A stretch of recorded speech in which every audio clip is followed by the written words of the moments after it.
I was clueless, but I was in so much of pain. I was just screaming that it's burning and it's burning. This is the best any plastic surgeon could have done to my face. Hi, I am Pragya and I am 40 years old. I am a social worker working towards rehabilitation of burn patients across the country. Well, I was attacked 12 days after my wedding when I was traveling in a train from my hometown Varanasi to New Delhi to attend a campus placement, and I was in my deep sleep when this jilted man who wanted to marry me threw acid on me, and it was around 2 a.m. midnight. I jolted out in pain, seeing fumes coming out of my body, and I was not aware what is really happening to my body, and it was burning sensation. I was clueless, but I was in so much of pain. I was just screaming that it's burning and it's burning, please help me. And that's what I was doing for the next half an hour, 45 minutes. Till a doctor came from the other coach of the train, took me towards the washroom, the toilet area of the train, to put water on my body. I was referred to again to another city, another hospital, which had a big burns ward. I was in ICU for the next 17 days, where doctors were not sure that they could save my life or not. They shifted me to the burns ward. I stayed for almost 3 months. My tissue around the affected areas were also totally damaged, and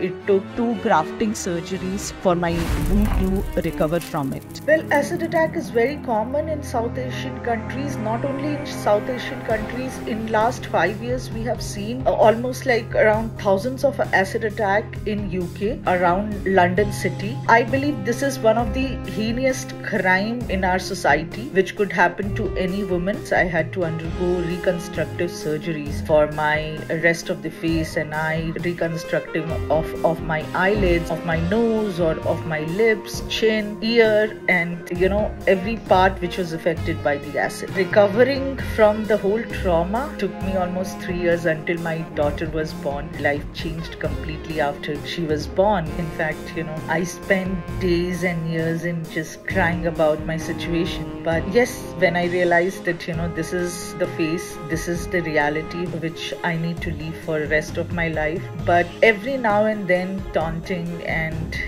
words from people around, wherever and whenever I go out, was little difficult and harsh to take it. This is the best any plastic surgeon could have done to my face. And yeah, it becomes difficult to go to some places where beauty is given the most preference. I used to pick my daughter from her play school, and there was one mom, her son shouted. She told that don't look at her. He was shouting as mama see ghost, and she immediately closed his eyes and told that don't look at her. That was something really hurtful. I really want the world to know that these kind of attacks are happening. Atijeevan works towards a rehabilitation of burn and acid attack patients, which is one part of our what we do. Apart from providing free of cost reconstructive surgeries, we also provide awareness around first aid and sale of acid, about the plight of acid attack survivors. We can change the people in our vicinity by creating awareness about this kind of crime and why